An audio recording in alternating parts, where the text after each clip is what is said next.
Assalamualaikum warahmatullahi wabarakatuh. Ketemu lagi di Ordes Channel. Apa kabar kalian semua? Semoga lagi dalam keadaan sehat walafiat ya, nggak kekurangan suatu apapun, baik sehat jasmani ataupun sehat rohani.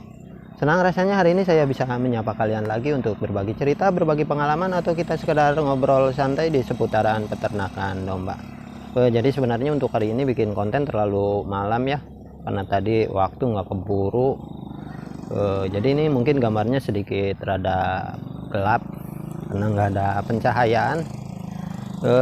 Tadinya sih hari ini pengen bikin konten untuk melanjutkan konten yang kemarin tentang mengawinkan domba di luar masa estrus, tapi karena memang ada sedikit masalah jadi alatnya keselip.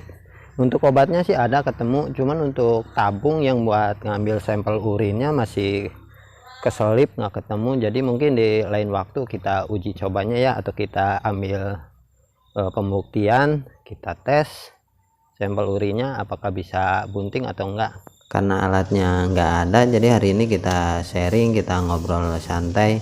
Menurut kalian hal apa sih yang harus kita lakukan dan mesti gimana agar breeding domba kita itu bisa sukses, bisa berjalan sesuai rencana. Sebelumnya saya mau ngingetin dulu ya, ini cuman pendapat saya, cuman jalan pikiran saya seorang peternak kampung, peternak tradisional.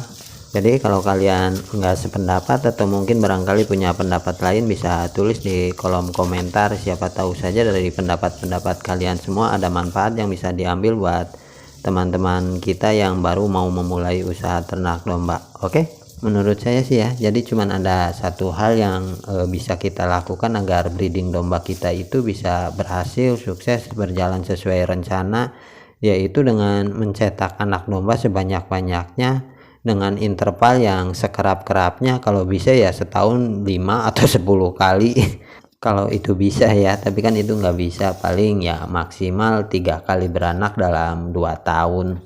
Caranya bagaimana agar breeding domba kita bisa mencetak anakan domba sebanyak mungkin, sekerap mungkin, yang gak ada cara lain dengan mencari indukan domba yang mampu menghasilkan sel telur itu lebih dari 1. Ya minimal pernah lah sekali untuk melahirkan kembar, entah itu kembar 2, kembar 3, atau mungkin kembar 4. Yang penting pada intinya sih pernah mengalami kelahiran kembar. Karena yang menentukan banyak enggaknya anak domba itu bukan dari pejantan ya, tapi dari betina. Ada beberapa indukan domba yang nggak bisa menghasilkan sel telur itu lebih dari 1.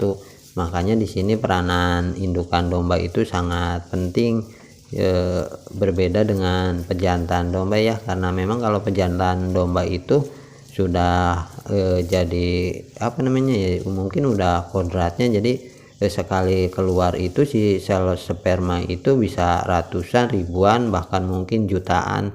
Kalau kalian nggak percaya, coba kalian cari di Google berapa ratus ribu sekali keluar untuk sel sperma. Dari sekian banyak sel yang dikeluarkan pejantan, toh kan yang jadi cuma 1, yaitu yang ketemu dengan sel telur. Itulah yang membuat saya yakin bahwa pejantan itu nggak memiliki peranan berarti untuk mempengaruhi banyak sedikitnya si anakan domba itu.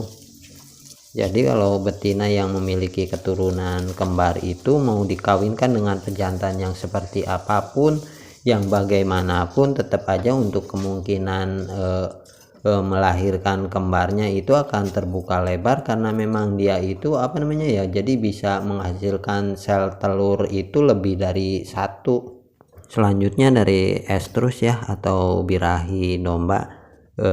Mungkin kalian sudah pada tahu lah untuk ciri-ciri domba estrus, yaitu BBM lah. Kalau lengkapnya kalian pasti sudah tahu. Menurut saya sih untuk mendeteksi estrus itu sendiri, alatnya ya yang paling akurat adalah si dombanya itu sendiri atau pejantannya itu sendiri.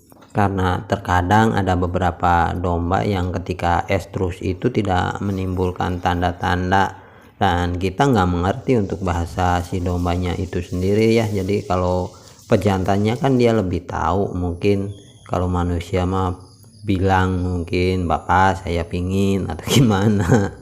Nah di sini kuncinya ya dengan mencari pejantan yang bisa dikoloni, karena dengan pejantan yang bisa dikoloni itu bisa memperkecil kemungkinan domba-domba yang sedang birahi itu tidak terkawini. Berbeda jika dengan individu, kalau si dombanya nggak ngeluarin tanda kan kita nggak tahu.